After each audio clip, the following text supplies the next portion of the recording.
साराय स्वानुभूत्यासकास्ते चित्स्वभावाय भावाय सर्वभूतान्तराय।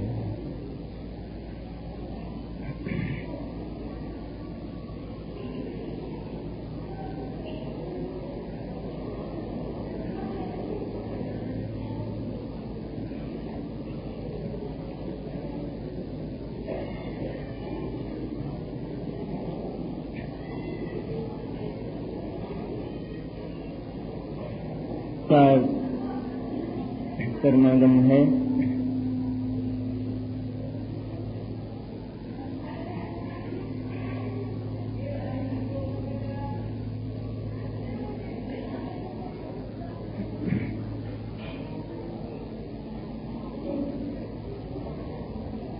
किसी अद्भुत मुहूर्त में इसकी रचना हो गई है समयसार कर्मागम की,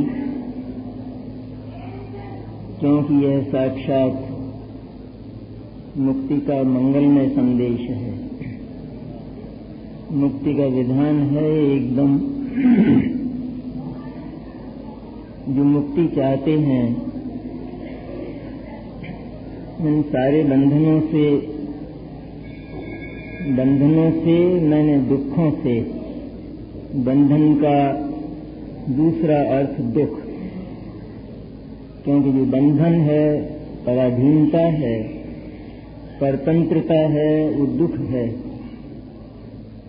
आत्मा अपने सहारे कैसे जिए, सर्वथा अपने ही सहारे, अपने ही अवलंबन पर अनंत काल तक कैसे जिंदा रहे और कैसे मस्त रहे, कैसे तृप्त रहे, अत्यंत तृप्त रहे, इसकी कला का नाम समयसार कर्मागम है।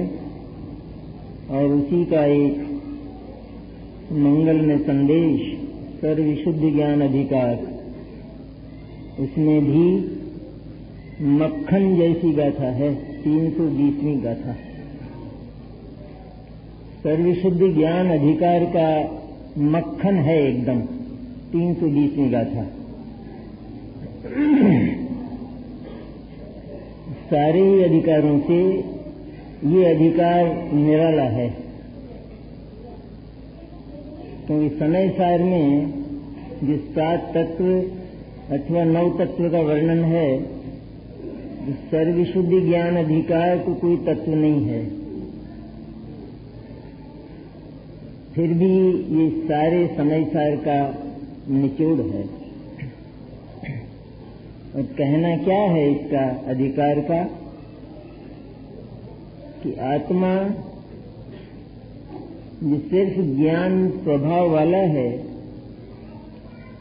जिसका स्वरूप, जिसका लक्षण, जिसकी सर्व संपत्ति ज्ञान है, वह अत्यंत पवित्र है। ज्ञान पवित्र है तो आत्मा भी पवित्र है। सिर्फ ज्ञान गुण पवित्र नहीं है, तो ज्ञान की प्रति समय जानने रूप जो दशा है वो भी पवित्र है। क्योंकि ज्ञान की पर्याय में हम जो मिथ्यात्व की कल्पना करते हैं, मिथ्या ज्ञान हो गया है ज्ञान, ऐसा जो हम कहते हैं और हुआ भी है, वो बात सर्वथा असत्य नहीं है, पर उसमें बहुत रहस्य है। मिथ्या ज्ञान ने जो कल्पना की है ज्ञान में मिलावट की, क्या वो मिलावट ज्ञान में हुई है?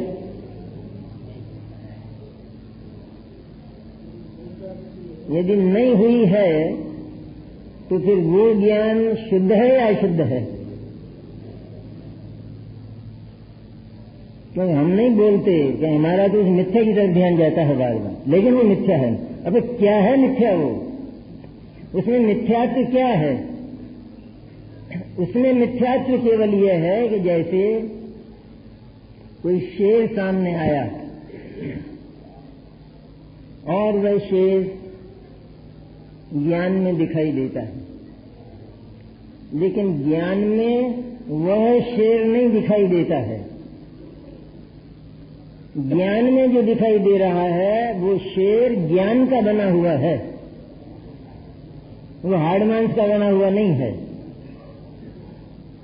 इस अज्ञानी को ये लगता है कि ये जो शेर दिखाई दे रहा है ये वास्तव में शेर है, ये मिलावट, इसका नाम मिलावट। उसने साक्षात ज्ञान में शेर माना है, हड्डी और मांस वाला, इसलिए उसको डर लगता है, इसलिए उसको भय होता है, इसलिए उसको लगता है कि मेरे को खा जाएगा और मैं मर जाऊंगा।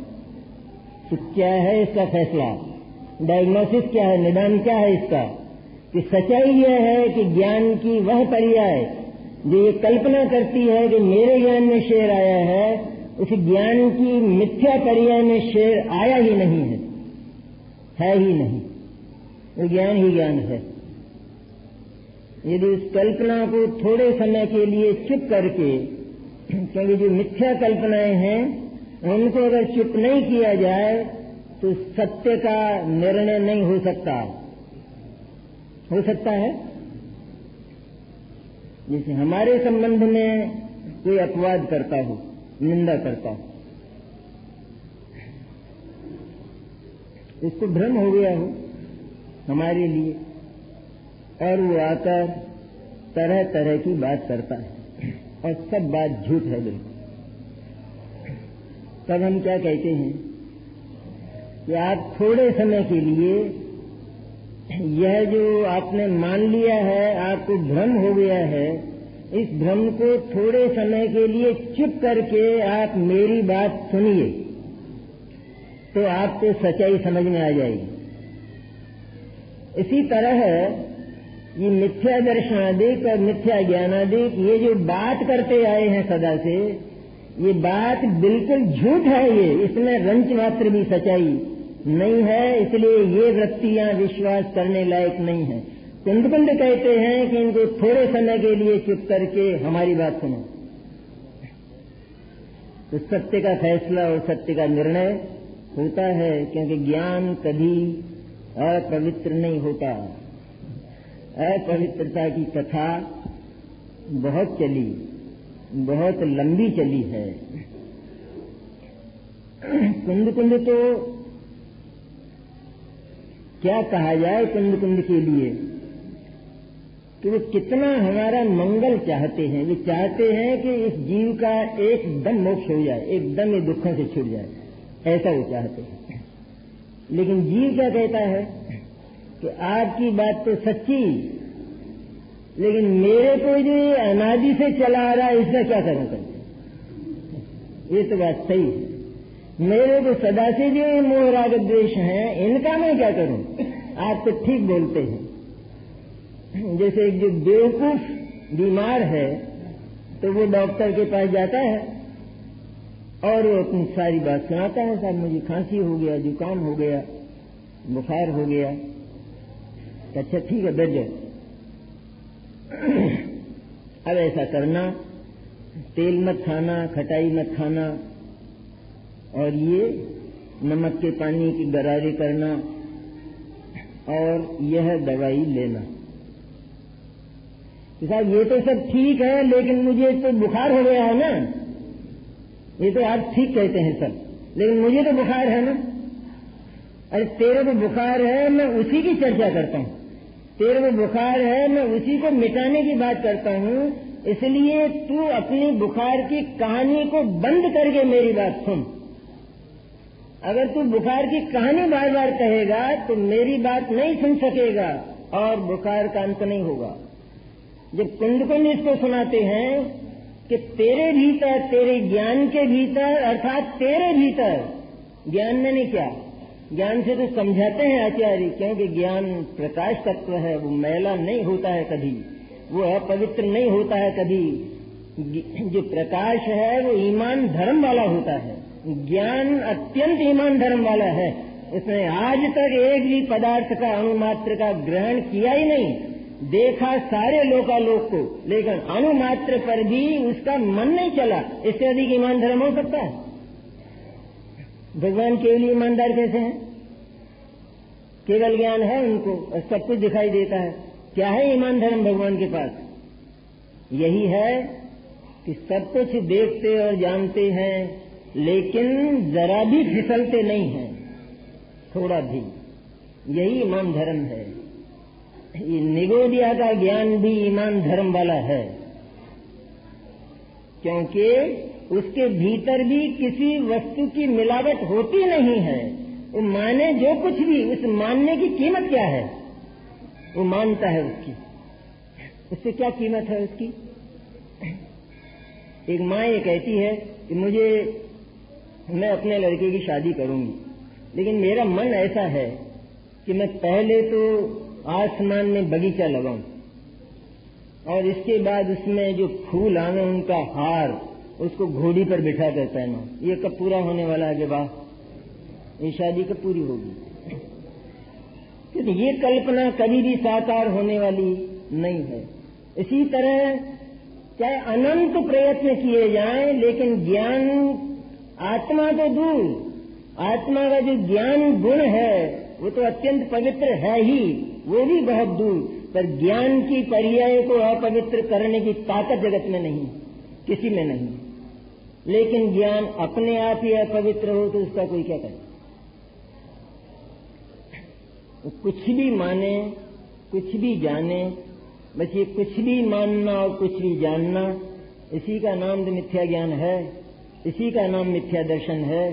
उस मिथ्या दर्शन की कथा को एक बार चुप करके कुंद ये कहते हैं कि अपना सोचना बिल्कुल बदल दो, बिल्कुल बदल दो। मैं बहुत दुखी हूं, अब ये बोल बंद कर दो, मैं बहुत दुखी हूं। क्योंकि हमने ये देखा है कि तेरे भीतर दुख का नाम निशान भी नहीं है।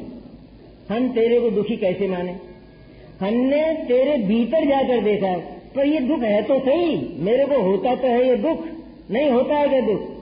ये जो तेरे को दुख होता है ये तेरा नाट्य है, ये तेरा बहाना है, ये तेरा भ्रम है, ये वास्तविक नहीं है। वास्तव में जो सुख तेरे पाताल में भरा है, और हमने तेरा पाताल जाकर देखा है, इसलिए वहां दुख का नाम निशान बिल्कुल नहीं। सुख ही सुख भरा है आत्मा में, इसलिए दुख की कथा को बंद करो। नहीं कर सकते? हम तो यही कहेंगे, हम तो दुखी हैं। किसी से भी पूछो क्या हाल है तो क्या कहते हैं कि बस कुछ मत पूछो, बेहाल है बस। क्या हाल है? पर आत्मा का क्या हाल है? मैंने आत्मा का हाल कभी बिगड़ता है? आत्मा का हाल बिगड़ जाए तो आत्मा बिगड़ जाएगा। आत्मा बना बनाया अकृत्रिम आकाश जैसा तत्व अनादि का, उसका कभी कुछ बिगड़ सकता है? हाँ, हम अपने को चाहे कैसा ही माने, लेकिन उससे आत्मा की सत्ता में 1% फर्क पड़ने वाला नहीं है। उस आत्मा की सत्ता के पास आचार्य कुंद हमको ले जाते। हमको इन ऊपर की परतों से, ऊपर की सतह से, पानी के ऊपर जो काई है, वो काई है तो सही, लेकिन उस काई के होते हुए ही निर्मल जल पिया जा सकता है, उसमें कोई दिक्कत नहीं है। क्योंकि काई हट सकती है, काई ऊपर से आई है। काई पानी नहीं है, पानी का स्वरूप नहीं है, पैदा पानी में हुई है लेकिन पानी नहीं है। पानी में पैदा होने पर भी तो पानी की काई क्यों कहते हो? कि इसलिए कहते हैं तुम्हारी तकलीफ मिटाने के लिए कि तुम काई को दूसरी जगह मत ढूंढना, वो मिलेगी तो पानी में मिलेगी, इसलिए पानी की काई कहते हैं। वो वहीं मिलती है, वहीं पैदा होती है, लेकिन उसमें पानी बिल्कुल नहीं है और पानी में काई बिल्कुल नहीं, थोड़ी भी नहीं। इसलिए काई को अलग करके निर्मल जल पिया जा सकता है। ज्ञान में, हमारे ज्ञान में, चाहे वो थोड़ा हो अथवा वो बहुत हो, यह कहना बंद करो कि हमको आत्मा समझ में नहीं आता। ये बंद कर दो बिल्कुल। ये बात कठिन है, ये कहना बंद करो। जो ये कहता है कि ये बात कठिन है, वो ये कहता है कि मुझे अपना नाम लेना कठिन है, मुझे अपनी बात सुनना कठिन लगता है। और एक डॉक्टर जब बात करता है तब, जब कोई व्याधि हो जाती है, असाध्य व्याधि, तब कितने कान से सुनता है। और डॉक्टर साहब एक बार और बता दोगे, एक बार और कह दीजिए, और मैं भूल गया एक बार। और यहाँ जब आता है तो वही आत्मा, वही आत्मा, वही आत्मा। अरे वही आत्मा नहीं, तू आत्मा। ये बात तेरी चलती है, तेरी चलती है, तो हम तेरी गरज के बिना नहीं बोलते हैं। तेरे को 9 बार गरज है तो हमारी बात सुन, क्योंकि तू ये कहता है कि मैं दुखी हूं, इसलिए हम सुनाते हैं। डॉक्टर को गरज है, बीमार को गरज है, तेरे को 9 बार गरज हो तो यहाँ आ, और मैं जो कहता हूं उस इंस्ट्रक्शन पर, मेरे निर्देशन पर चप्पा चप्पा तुझे चलना पड़ेगा, तब व्याधि के मिटने के अवसर हैं। कुंद कुंद का तो कमाल है, कहते हैं उनके भीतर करुणा कितनी भरी है। कहते कल्पनाओं में और भ्रम में झूलता हुए जीव, इस भ्रम की कीमत क्या है, इसका मूल्य क्या है भ्रम का। इस भ्रम की परत के भीतर भ्रम रहित साक्षात सत्य पड़ा है, सत्ता पड़ी है, चैतन्य सत्ता, कि जिसके भीतर आनंद ही आनंद भरा है, जो केवल आनंद का ही बना हुआ है, ज्ञान का ही बना हुआ है, जिसके भीतर राग और द्वेष का प्रवेश आज तक नहीं हुआ। अगर हो जाता तो फिर राग और द्वेष के साथ उसका भी नाश होता, होना चाहिए, वो तो प्रिंसिपल होता। क्योंकि अगर आत्मा में राग द्वेष का प्रवेश हो जाता तो फिर आत्मा ही रागी और द्वेषी हो जाता, तो राग और द्वेष आत्मा के गुण और धर्म हो जाते, स्वभाव हो जाते, और स्वभाव का नाश होने पर वस्तु का नाश अनिवार्य है, हो जाता है। लेकिन कितना कुदरती विधान है, कितना कुदरती है। काई पानी में पैदा होने पर भी पानी बिल्कुल नहीं है। इसी तरह राग द्वेष और पाप पुण्य, ये आत्मा में उत्पन्न होने पर भी आत्मा बिल्कुल नहीं है। तो कहे तो जाते हैं, सारी जिनवाणी कहती है आत्मा के राग द्वेष, आत्मा रागी और द्वेषी, कि इसलिए कहे जाते हैं कि तू राग द्वेष को पत्थरों में मत ढूंढना, क्योंकि तूने राग द्वेष को पत्थरों में तलाश किया। एक पत्थर से ठोकर लगी और तू उस पर जल बैठा, उस पर आंख लाल करता है, उस पत्थर पर, तो तू वहां तलाश किया करता है राग और द्वेष को। तू राग और द्वेष का उत्पन्न करने वाला किसी दूसरे को माना करता है। इसलिए तेरे उस सारे परिश्रम को मिटाकर हम ये कहना चाहते हैं कि राग और द्वेष यदि मिलते हैं तो वो केवल आत्मा में ही मिलते हैं, लेकिन वे आत्मा के नहीं हैं। आत्मा सदा उनसे न्यारा रहता है, क्योंकि वे आत्मा के स्वरूप बिल्कुल नहीं है। अधिकार तो ये नहीं कहता है, अधिकार तो और आगे बात करने वाला है, बहुत वजनी और बहुत भारी बात। लेकिन सबसे पहली बात है ये कि पुराना रोना बंद करो। कहाँ तक रोते रहोगे? पति का देहांत हो जाए और वो स्त्री अकेली रह जाए, अब वो रोती ही रहे जिंदगी भर, तो जीवन का क्या होगा? ये तो रो ले थोड़े समय, लेकिन इसके बाद तो कुछ कर, भले घास खोद, कुछ भी कर, लेकिन रोती कहाँ तक रहेगी? क्योंकि उससे तो जीवन का नाश होगा। इस तरह हमारे भीतर जो विकार पैदा हुए, हम उन विकारों की चर्चा कहाँ तक करते रहेंगे? क्योंकि वे सारे विकार, सारे दुख, सारे कष्ट केवल भ्रम से पैदा हुए। उनका एकमात्र कारण है भ्रम, उनका एकमात्र कारण है भ्रामक कल्पना। कल्पना भी होती तो है, लेकिन कल्पना में सच्चाई नहीं होती। वो होती है, बस इतनी सच्चाई है, लेकिन वो सत्य नहीं है। होती है, बस इतनी सच्चाई है। कल्पना कुछ भी करो, लेकिन वो सत्य नहीं होती है। और वो जो भ्रामक कल्पना है, वो महान कष्ट को उत्पन्न करती है। क्योंकि आत्मा मानता है, ज्ञान ही मानता है कि नहीं, ये सभी कुछ मैं ही तो करता हूँ। ये जितना परिश्रम करता हूँ और ये जितना अर्जन करता हूँ, जितनी कमाई करता हूँ, जितनी व्यवस्था करता हूँ, जितने शिविर के आयोजन करता हूँ, पंच कल्याण करता हूँ, कौन करता है ये? मेरे बिना होगा? तेरे बिना ही हो रहा है, क्योंकि अगर तेरे बिना नहीं होता तो पंडाल कैसे उड़ जाता? अगर तेरे से होता तो थोड़ा भी फर्क नहीं पड़ना चाहिए था, क्योंकि जो कर्ता होता है वो पूरा होता है। कर्ता मैंने पूरा स्वामी, उसका नाम कर्ता कहलाता है। कर्ता मैंने कोई अधूरा और अपूर्ण स्वामी नहीं, 50% नहीं, तो कर्ता मैंने स्वामी। इसलिए कर्तृत्व यदि है तो फिर वो पूरी तरह पहले तो सार्थक और सफल होना चाहिए। लेकिन आत्मा का एक समय का भी कर्तृत्व आज तक विश्व में साकार नहीं हुआ। इसलिए आचार्य कहते हैं इस मिथ्या बोझ को विसर्जित कर दो, इस सिर पर रख रखा है व्यर्थ, और ये क्लेश है, दुख है। कर्तापन कैसे क्लेश है? जब जीव को इसमें आनंद आता है, जीव मान ही बैठा है इस बात को कि मैं करता हूं, और उसको उसके साथ प्रीति भी है, फिर वो क्लेश कैसे है? क्लेश इसलिए है कि इसने माना है और होता नहीं है। माना ही है कि होता है, और इसको ये कहा जाए कि नहीं होता है, बिल्कुल नहीं होगा, क्योंकि वह तेरे अधिकार क्षेत्र के बाहर है। तो उसमें प्रवेश करने की, उसमें अपनी व्यवस्था चलाने की कोशिश मत कर। ये राष्ट्र दूसरा है, ये बिल्कुल दूसरा देश है, और इस दूसरे देश में तू अपना संचालन मत कर, वरना आक्रमण होगा, महायुद्ध होगा। लेकिन फिर भी ये कहता नहीं नहीं, क्योंकि मेरी कोशिश में कसर है, इसलिए मैं तो अभी और कोशिश करूंगा। और होता क्या है?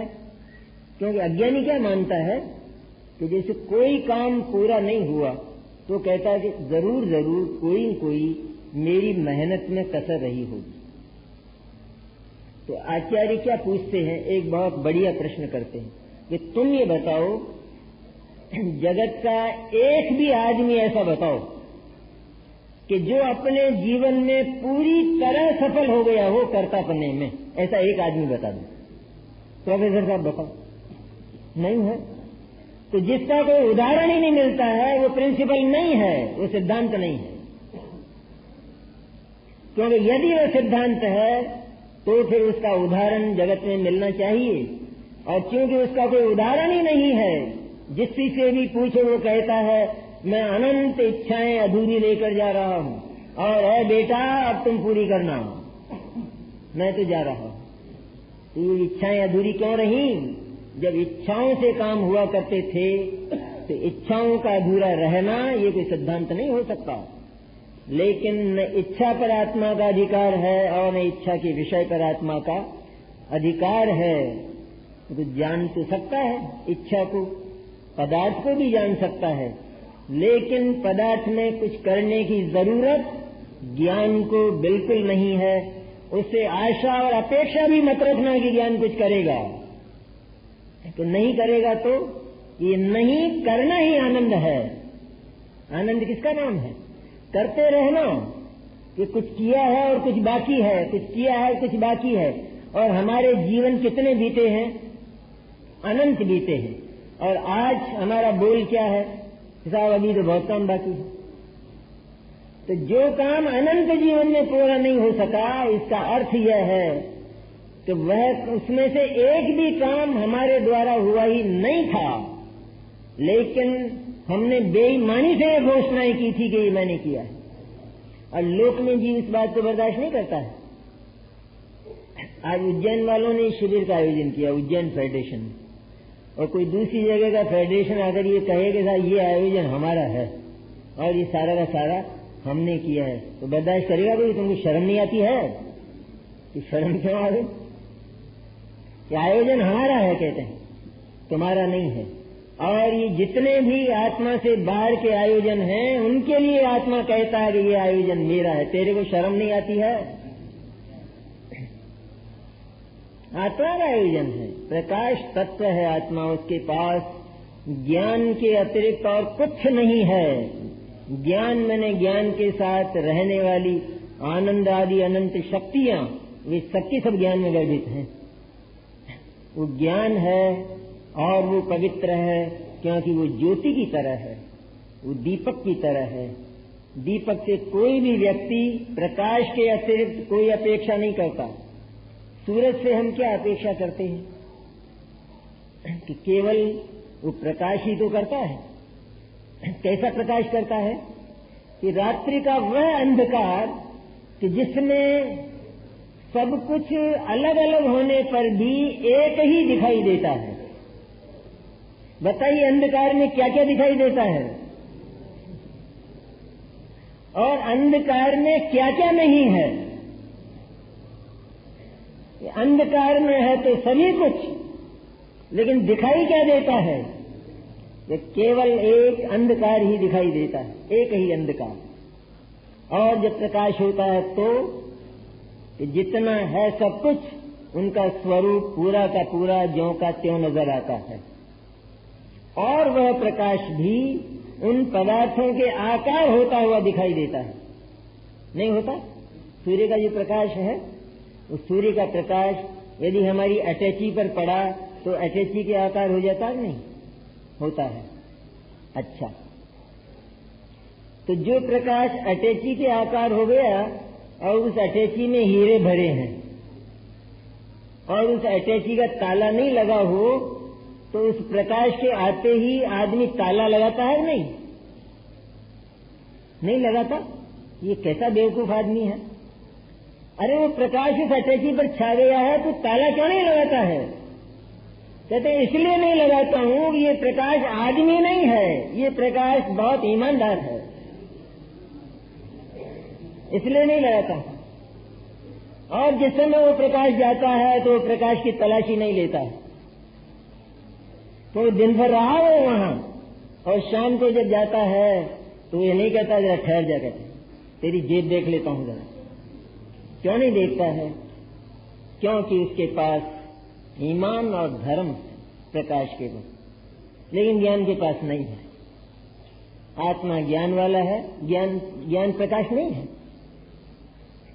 जिस अज्ञान के अंधकार में ये सारा जगत केवल एक ही दिखाई देता है, न्यारा न्यारा दिखाई देता है। तो क्या दिखाई देता है? अच्छा आपसे पूछूं क्या दिखाई देता है? थोड़ी देर में भी आराम कर लूं तो अज्ञान के अंधकार में सब कुछ एक कैसे दिखाई देता है? साहब हमको तो एक नहीं दिखाई देता, सब न्यारे न्यारे दिखाई देते हैं। आपको तो यहाँ बता दें सबके नाम कैसे न्यारे न्यारे सब कुछ बता सकते हैं। ये माइक है, ये चौकी है, ये घड़ी है, ये दिखाई देता कि नहीं? सारा का सारा। मेरा प्रश्न यह है कि सब कुछ एक कैसे दिखाई देता है? क्योंकि अज्ञान में तो न्यारा न्यारा दिखाई देना ही नहीं चाहिए। ये नियम है, अंधकार में न्यारा न्यारा दिखाई नहीं देता है। तो क्या दिखाई देता है? ये दिखाई देता है कि यह सब मेरा ही है, ये दिखाई देता है। और है क्या कि सब न्यारे न्यारे हैं, मेरा बिल्कुल नहीं है, और जो न्यारे न्यारे हैं वे भी सब न्यारे न्यारे हैं, उनमें भी एक दूसरे का कोई नहीं है। ऐसा जब प्रकाश सम्यक ज्ञान का प्रकाश होता है तो सारे के सारे न्यारे दिखाई देते हैं। और यह दिखाई देता है, सबसे वजनी बात इसमें यह है कि इनमें से मेरा कोई नहीं है, केवल मेरी चैतन्य सत्ता ही मेरी है और यही संपूर्ण है, यही पूरी है। मेरी सारी आवश्यकताओं को पूरी करने की ताकत मेरी चैतन्य सत्ता में है। ये प्रकाश मैंने सम्यक ज्ञान का उदय होने पर दिखाई देता है, लेकिन उस ज्ञान की उन मिथ्या कल्पनाओं को थोड़े समय के लिए चुप करके उनकी बात को न सुनकर उनकी बात को अगर सुनते रहेंगे तो सत्य का फैसला नहीं होगा, सत्य तक नहीं पहुंच सकेंगे। एक झूठे आदमी की बात सुनते रहें और उस पर विश्वास कर लिया जाए तो कभी भी सत्य हाथ में नहीं आएगा। झूठे पर विश्वास किया जाता है झूठे पर नहीं किया जाता है। जैसे घर में परिवार में ही हो, परिवार की बात नहीं, एक आदमी झूठ बोलता है अपने परिवार में। अब पांच व्यक्ति हैं तो चार क्या कहते हैं उसके लिए? चार क्या कहते हैं उसके? अरे बोले ध्यान मत दो ना लेकिन इसकी बात पर। अरे भाई ये बोलता है ना, लेकिन ये बोलता है लेकिन इसकी मत सुनो, इसकी बात पर बिल्कुल ध्यान मत दो, इसकी बात में कुछ भी नहीं है, सब झूठ ही झूठ है, तो ध्यान देते हैं। और हम क्या कहते हैं, लेकिन साहब मिथ्या ज्ञान है ना अनादिकाल, और अनादिकाल से मिथ्या दर्शन है ना। कुंद ये कहते हैं कि मिथ्या दर्शन और मिथ्या ज्ञान की बात मत सुनो, उसको एक और रख दो। कहते हैं वो मेरे भीतर पैदा हुआ ना, और हम कहाँ कहते हैं कि वो तेरे परिवार का सदस्य नहीं है। तेरे परिवार का सदस्य तो है लेकिन झूठा है, झूठा है, इसलिए उसको चुप रखो, उधर से अपने कान बंद करो, और हम जो कहते हैं वो सुनो। और हमारा बोल यह है, हमारी घोषणा यह है कि आत्मा, बहुत से लोग शिकायत भी कर सकते हैं कि साहब शरीर है और शरीर को हमने अपना मान लिया, तो इसमें क्या झगड़ा पड़ गया, इसमें क्या हो गया, अंदर से क्या हो गया, ये इसने तो कभी शिकायत की नहीं, शरीर ने तो किसी से, भगवान से भी जाकर नहीं कहा इसने, तो साहब ये आत्मा मानता ही नहीं है कि मेरे को जो है बार बार अपना मानता है, सदा से ही अपना मान रहा है। इस शरीर ने शिकायत नहीं की, फिर भगवान बीच में क्यों पड़ते हैं फालतू, ये तो करता ही नहीं शिकायत। तो भगवान बीच में इसलिए पड़ते हैं कि भले ही शरीर की शिकायत तेरे सुनने में नहीं आती हो, प्रथम तो वो करता है शिकायत, और यदि वो नहीं भी करता हो तो इसका अर्थ यह नहीं है कि वो शरीर की स्वतंत्र सत्ता पर तू अपना कब्जा करे, ये कोई न्याय नहीं है।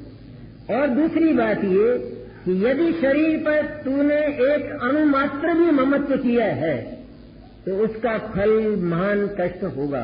ये कैसे होगा, मुझे तो मजा आता है शरीर को जब अपना मानता हूं, तो कैसे कष्ट होगा, इसलिए होगा कि जिसको हम अपना मानते हैं, मान लेते हैं, अर्थात जिस पर हम अपना अधिकार घोषित कर देते हैं, तो फिर उसको हम अपने कब्जे में रखना चाहते हैं, उस पर हम अपना अनुशासन रखना चाहते हैं, उस पर हम अपनी आज्ञा प्रवर्तित करना चाहते हैं, क्योंकि वह हमसे बिल्कुल अलग है, स्वतंत्र है, वो हमारी आज्ञा में रहता नहीं है, इसलिए हमको कष्ट होता है। और इस कष्ट की परंपरा का अंत तब तक नहीं होता कि जब तक हम अपने अनधिकृत अधिकारों को समेट नहीं लेते। ये कष्ट का निदान जैन दर्शन का नहीं है निदान। लोक में तो आदमी बहुत आजादी चाहता है, लेकिन यहाँ दुनिया पर कब्जा करना चाहता है, और लोक में अपने को ईमान और धर्म वाला घोषित करता है। और यहाँ की जो बेईमानी है, बेशुमार बेईमानी, ऐसा ईमानदार आदमी कि जिसने अपने जीवन में एक नए पैसे की बेईमानी नहीं की होगा, उसके लिए तीर्थंकर कहते हैं कि उससे बड़ा बेईमान हमने देखा नहीं दुनिया में। क्या बेईमानी है साहब, उसने क्या बेईमानी की?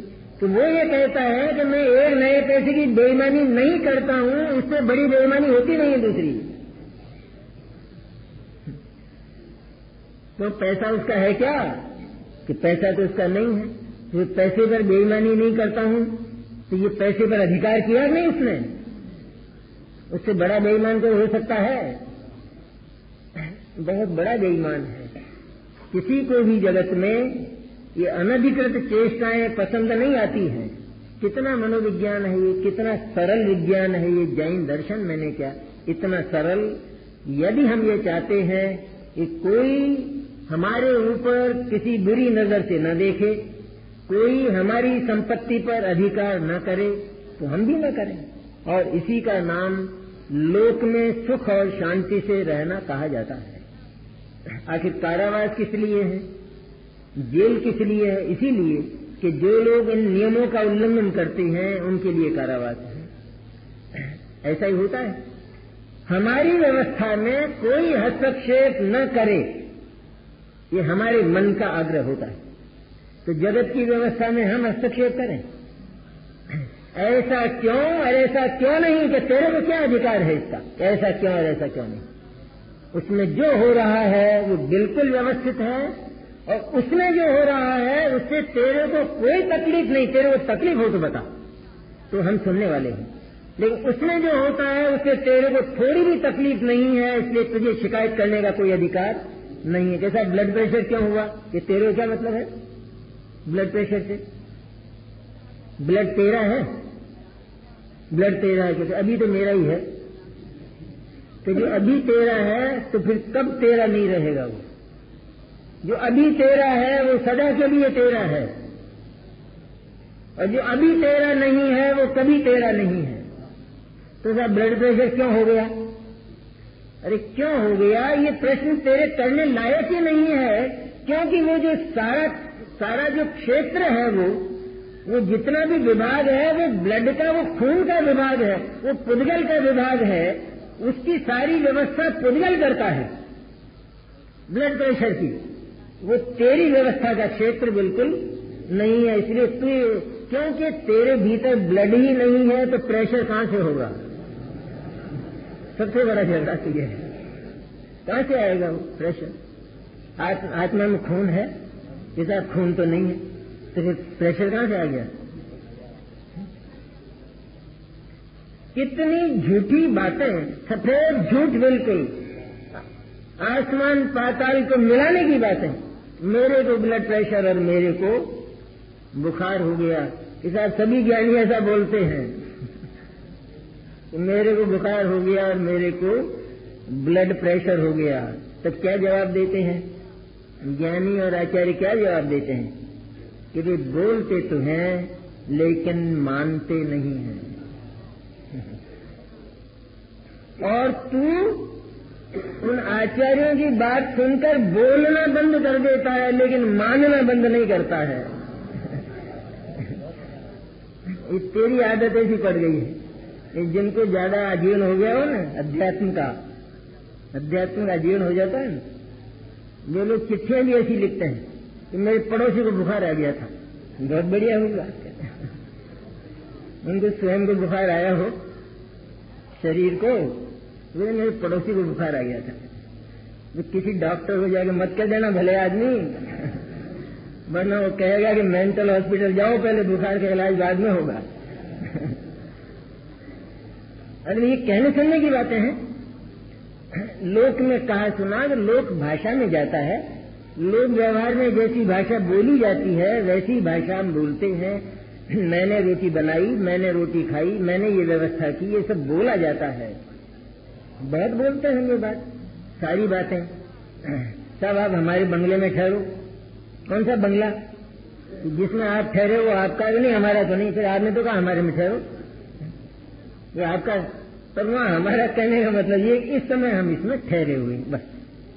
और वो वैसा कहे बिना वो बात बताई नहीं जा सकती है। कैसे बताएंगे आप? इसलिए सिर्फ उस बात को बताने के लिए ऐसा कहा जाता है, लेकिन माना नहीं जाता है, मानते नहीं है। इसलिए ज्ञानी बोलते तो लोक की भाषा है, व्यवहार की भाषा है, लेकिन मानते बिल्कुल नहीं है। तो वे छल कपटी होंगे। वो जो बोलते तो ऐसे हैं, मानते ऐसे नहीं है। तो फिर क्या आप भी छल कपटी हैं जो उनको कहते हैं साहब आपका ही घर समझना और संकोच मत करना? छल कपट से बोलते हैं कि नहीं? छल कपट से तो नहीं बोलते। छल कपट की परिभाषा दूसरी है। जहां पर छल किया जाता हो, कपट किया जाता हो, उसका नाम छल कपट है। हम तो शिष्टाचार में बोलते हैं, सम्मान में बोलते हैं। सम्मान और शिष्टाचार वो कोई छल तो नहीं होता। इसलिए छल कपट तो पाप है, वो तो अलग बात है। इसे सम्मान और शिष्टाचार की लोक भाषाएं हैं जिनमें बहुत प्रकार की बातें बोली जाती हैं। हिंदुस्तान हमारा देश है, ये लो। तो जैसे आप कहाँ रहते हो? कि हम तो बम्बई में रहते हैं। और आपका मकान? तो मैं किराए के में रहता हूँ। कि तुमने तो कहा हिंदुस्तान हमारा है। अरे बेवकूफ आदमी, तेरे पास रहने के लिए एक चप्पल नहीं है, तू कहता हिंदुस्तान हमारा है हिंदुस्तान तेरा? हाँ साहब, लेकिन अब हिंदुस्तान देश है हमारा, ऐसा बोलते हैं, क्या करें? ऐसे ही बोली जाती हैं बातें। ज्ञानी भी इसी प्रकार बोलते हैं। अगर वो ज्ञानी उस लोक व्यवहार की भाषा में, चली आई भाषा में, अज्ञानियों की भाषा में अगर वे न बोलेंगे तो वो अज्ञानी समझेगा कैसे? कैसे समझेगा? किसी ने किसी को कहे रोटी बनी हो तो जैसे कोई कहे कि साहब आज कोई नहीं था तो ये रोटी मैंने ही बनाई है, तब कोई वहां चला जाए ऐसा तो कहे कि रोटी बनाता है क्या आदमी, रोटी तो अपने आप ही बनती है, तो वो रोटी तो बाद में खाएगा, पहले ये झगड़ा हो जाएगा। अब वो अज्ञानी समझता नहीं है। अरे कौन है, आपने बनाई है, बहुत अच्छा, आपको बहुत कष्ट हुआ है, आपने बहुत तकलीफ की है, तुमको क्या लगता है इसमें बोलने में? ऐसा बोलने से वो आदमी को रोटी बनाने वाला थोड़ा ही हो जाता है। अथवा हमारी मान्यता में, हमारे सम्यक दर्शन में तो फर्क थोड़ा ही पड़ जाता है। सम्यक दर्शन तो ऐसा छुई मुई है, छुई मुई का पेड़ है कि जरा सी छाया पड़ते ही खत्म हो जाता, बोलने चालने से ही खत्म हो जाता। सम्यक दर्शन के लिए जो आवश्यक है वो बातें तो हम छेड़ते नहीं, और ये बोलने और चालने की भाषा बदल देते हैं। भगवान को जाकर कहते हैं, भगवान भगवान आप तो निमित्त मात्र हैं, तू आया क्यों है या मेरे पास? भगवान आप तो मेरे तारने में निमित्त मात्र हो गए, बहुत बढ़िया बात है। और अगर तू ये कह देता कि भगवान आप ही तारने वाले हैं तो तेरा सम्यक दर्शन बिगड़ जाता है। मैं तो ये मान लेता कि मैंने मान लिया कि भगवान तारने वाले, लेकिन ये छल कपट है, ये इसका नाम मिथ्या दर्शन है। ये भगवान के सामने ये बोलता है भगवान आप तो निमित्त मात्र हो, तो जो ये कहता है कि भगवान आप तो निमित्त मात्र हो, उस पाखंडी और उस पापी को तो भक्ति का भाव ही नहीं आया। और जो साक्षात मोक्ष मार्ग बताने वाला है उसके प्रति यदि भक्ति का भाव नहीं आता है, उसका माथा नहीं झुकता है, तो उसकी बात इसके भीतर आएगी कैसे, बैठेगी कैसे? ऐसे पाषाण हृदय के भीतर उसका प्रवेश नहीं होता है। इसलिए निमित्त की भाषाएं बोलना नहीं सीखना है। भाषा तो लोक व्यवहार की ही, ये गांव मेरा है, ये नगर मेरा है, कोई दिक्कत नहीं है, मानने के लिए अणुमात्र भी मेरा नहीं है। ऐसा भीतर सम्यक दर्शन की अखंड धारा, अखंड, जैसे पृथ्वी के भीतर जल के अखंड स्रोत चला करते हैं, इसी तरह बाहर व्यवहार की भाषा, उसी तरह के विकल्प और उसी तरह का व्यवहार नए रूप ज्ञान का विकल्प, ये तीन एक साथ चलने पर भी सम्यक दर्शन की धारा इनसे बिल्कुल अलग चला करती है, अखंड और पवित्र चलती रहती है। इनसे उसमें कोई अंतर और कोई फर्क नहीं पड़ता है। इसलिए सबसे पहले आचार्य कहते हैं ये तो अधिकार बहुत पवित्र, बहुत मंगलमय अधिकार है। इसके पहले ये आवश्यक है कि आत्मा अपनी वर्तमान पूरी स्थिति की मीमांसा करे, कहाँ हूं मैं। आचार्य तो ये कहना चाहते हैं कि जैसे आत्मा का द्रव्य पवित्र है, आत्मा के गुण पवित्र हैं, वैसे आत्मा की पर्याय भी पवित्र है। वो तो ये सिखाना चाहते हैं। ज्ञान की पर्याय भी पवित्र है, ज्ञान की पर्याय में भी अपवित्रता नहीं है, ऐसा कहते हैं। तो आगम में तो नहीं आई ये बात, अनादि से तो मिथ्या ज्ञान है, नहीं आई आगम में, नहीं आई, या आई है कहीं? कहाँ आई है?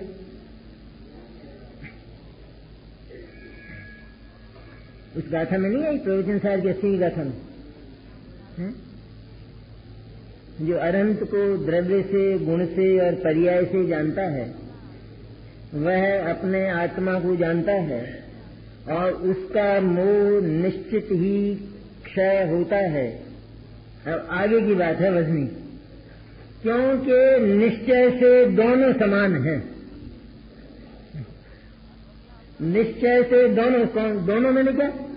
भगवान अरहंत और ये हमारा आत्मा, और भगवान अरहंत उनके द्रव्य गुण पर्याय और हमारे द्रव्य गुण पर्याय, ये दोनों समान हैं। ऐसा आचार्य कुंद कहना चाहते हैं। कैसे समान है? हमारा ज्ञान जरा सा, हमारा ज्ञान मिथ्या, ये तैने तेरे ज्ञान को मिथ्या सोच रखा है। तैने तेरे ज्ञान में ये कल्पना कर रखी है कि मेरा ज्ञान मिथ्या है। सचमुच तेरा ज्ञान पवित्र है, क्योंकि उसमें कोई मिलावट नहीं है। अपवित्र किससे होता है? अपवित्रता कैसे होती है? अपवित्रता मिलावट से होती है या अपवित्रता औंधा सीधा मानने से होती है? तो साहब किससे होती है अपवित्रता? फूलचंद जी साहब, अपवित्रता किससे होती है? जैसे आपने आम का रस बनाया और मुझे निमंत्रण दिया और मैंने आपसे पूछा कि साहब ये कड़ी दही की तो नहीं है, तो वो जो आम का रस है वो कड़ी हो गया। नहीं हुआ। क्यों? तो मैंने तो माना ना इसको। तो मानने से उसे थोड़ा तो फर्क पड़ना चाहिए ना, उसे थोड़ी बहुत कड़ी की खटास आ जाना चाहिए ना उसमें, आम के रस में। लेकिन उसमें अगर कड़ी मिला दी जाए तो फर्क पड़ेगा या नहीं? तो उस आम के रस को कड़ी मानने से आम के रस में थोड़ा भी फर्क पड़ने वाला नहीं है। इस तरह ज्ञान को अपवित्र मानने से ज्ञान में थोड़ी भी मिलावट, ज्ञान को अशुद्ध मानने से ज्ञान में थोड़ी भी मिलावट होने वाली ही नहीं है। अरे ज्ञान के निकट रहने वाला राग वो ज्ञान के साथ आज तक मिला ही नहीं है, दूर ही रहा है। ज्ञान में प्रतिबिंबित हुआ है, वह भी ज्ञान बनकर प्रतिबिंबित हुआ है, राग बनकर नहीं। ज्ञान में राग आता ही नहीं है कभी, इतना पवित्र है ज्ञान। तो वो तो आचार्य तो कहते हैं कि तू अपनी पर्याय को भी पवित्र मान एक बार तो इस दरिद्रता को छोड़ दे, क्योंकि तेरे भीतर निधान भरे हैं और हम उन निधानों का दर्शन तुझे कराना चाहते हैं। जिस किसी के हाथ में पात्र हो ना, भिक्षा का पात्र, और एक आदमी मिल जाए, उसने पहचान लिया उस लड़के को कि ये तो मेरे मित्र का लड़का है, और कदाचित भूल से, क्योंकि इसको पता नहीं था कि मेरे पिता के पास निधान थे, और जब इसका पिता मरा तो इसके हाथ में कुछ रहा नहीं, तो फिर ये निकल गया भीख मांगने, होटल में निकल गया, होटल में नौकरी करने लग गया, वहां की कप तस्करी धोने लग गया। और जब उसका जो मित्र था उसके पिता का, उसने उसको देखा कि ये तो अपने मित्र का लड़का है और इसके पास निधान है, तो वो तो कप तस्करी धो रहा है उस समय। और वो कहता है, अरे तू ये क्या करता है? कप तस्करी धोता है? वो कहता है, तो और क्या करूं, मेरे पास और क्या है करने के लिए कि तू कप तस्करी धोने लायक नहीं है। कैसे नहीं हूं? कि तेरे पास, तेरे भीतर, तेरे घर में, तेरी झोंपड़ी में हीरों का ढेर गड़ा है। मेरी झोंपड़ी में हीरों का ढेर? क्या तेरी झोंपड़ी में हीरों का ढेर है, ऐसा वो सुनाता है। अब दो बात है यहां पर, अपन सब लोगों के लिए है वो बात। जब वो ये कहता है कि तेरी झोंपड़ी में निधान है, हीरों का ढेर है, तब वो ये कहता है कि लेकिन मैं तो कब तक श्री मांगता हूं, कैसे मेरे हीरे का ढेर कहां से आ सकता है? मैं तो कब तक शरीर धोने वाला हूं, और मैंने तो बचपन से ही कब तक शरीर धोए हैं, तो हीरे का ढेर मिलेगा? नहीं मिलेगा। और यदि वह इस बात पर विश्वास कर ले कि देखो मैंने इसको कभी देखा नहीं, और यह व्यक्ति अनायास आकर मेरे से बोलता है कि ये जो तेरा कष्ट है, तेरा दुख है, तेरी दरिद्रता है, इसका एक क्षण में अंत होने वाला है, तू मेरे साथ चल और मैं तुझे बताता हूं। यदि वो उसके साथ हो लेता है तो क्या फिर कब तक शरीर धोएगा? नहीं धोएगा। कुंद क्या कहना चाहते हैं? कुंद कहते हैं कि ये जो तुम कब तस्करी मांग रहे हो, तुम इस कथा को बंद करो एक बार। हम तुमको तुम्हारे हीरों का निधान बताते हैं, तुम हमारी अंगुली पकड़कर चलो।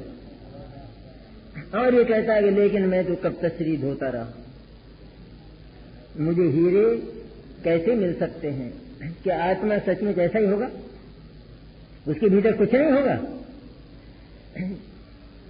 कुदरत में यदि पुद्गल, धर्म, अधर्म, आकाश, काल और जीव, ये 6 पदार्थ हैं, ये 6 सत्ताएं हैं, तो ये सत्ताएं पूरी हैं या नहीं? एक एक सत्ता के पास अनंत गुण, अनंत गुणों की संपत्ति है। एक परमाणु तो छोटा सा होता है, छोटा सा, आत्मा तो उससे बड़ा ही होता है हमेशा। परमाणु से छोटा तो कोई होता ही नहीं है जगत में, लेकिन उस एक परमाणु में अनंत शक्तियां हैं, अनंत। और उन अनंत शक्तियों की अनंत पर्याय एक ही समय में उस परमाणु में निरपेक्ष और स्वतंत्र होती है, बिना किसी से पूछे, बिना किसी के अनुरोध के स्वतंत्र होती है उस परमाणु में। जब वो परमाणु इतना स्वतंत्र, इतना शक्ति संपत्ति वाला है, तो क्या आत्मा नहीं होगा? और आत्मा में ये ज्ञान, ये आनंद, ये क्या प्रत्यक्ष नजर नहीं आते हैं? ज्ञान और आनंद जैसी अनंत शक्तियां जिस आत्मा में भरी हैं, उन निधानों को कुंद दिखाना चाहते हैं और हमारा बोल बदलना चाहते हैं, हमारी वाणी बदलना चाहते हैं। अब आज से ये कहना बंद करो कि हम दुखी और अज्ञानी हैं, ये कहना बंद करो कि हम संसारी हैं, ये कहना बंद कर दो बिल्कुल, क्योंकि तुम मुक्त हो। क्या आती है कि आदम में कहीं ये बात, आदम में तो ऐसी ऐसी आती है कि हम बेहोश हो जाएं सुन के, ऐसी ऐसी आती है। नहीं आया? किसमें आया था? नियमसार में या पंचास्तिकाय में? नियमसार में शायद। क्या कहा वहां आचार्य ने कि तुम ये बताओ कि हम सिद्धों में और संसारियों में किस नए से भेद करें? ये कोई सामान्य बात है? तुमको तो सिद्धों में और संसारियों में बहुत भेद दिखाई देता है, लेकिन हमको सिद्धों में और संसारियों में भेद दिखाई देता ही नहीं, क्योंकि हमको तो हर जीव के भीतर साक्षात परमात्मा ही दिखाई देता है। कि संसार नहीं दिखाई देता, कि संसार तो कल्पना है, झूठ है, वो क्या दिखाई दे? उस कल्पना की कीमत क्या है? कल्पना की कोई कीमत होती है? कल्पना की अगर कीमत होती हो तो फिर बैठे बैठे 25 मंजिल की बिल्डिंग क्यों नहीं बना लेते हो? कल्पना की अगर कीमत होती है तो रहने लग जाओ, फिर उसमें सब हो जाएगा, उसी में फ्रिज भी आ जाएगा। कल्पना कर लो ना, क्या झगड़ा है कि मेरी बिल्डिंग 25 मंजिल की और उसमें 100 फ्लैट और उसमें सब फ्रिज और सब कूलर और सब रखे हैं। कर लो ना कल्पना, क्या दिक्कत है? कल्पना में अगर कुछ हो तो कहते हम कल्पना की कीमत नहीं करते हैं, हम वस्तु की कीमत करते हैं, इसलिए हमको संसारियों में सिद्धों में कोई भेद दिखाई नहीं देता। जो संसारी और सिद्ध में भेद मानता है, कहते हैं वो पापी है, वो दुष्ट है, वो जीव, उसको वस्तु का स्वरूप दिखाई नहीं देता। हो गई ना घड़ी छावड़ा जी?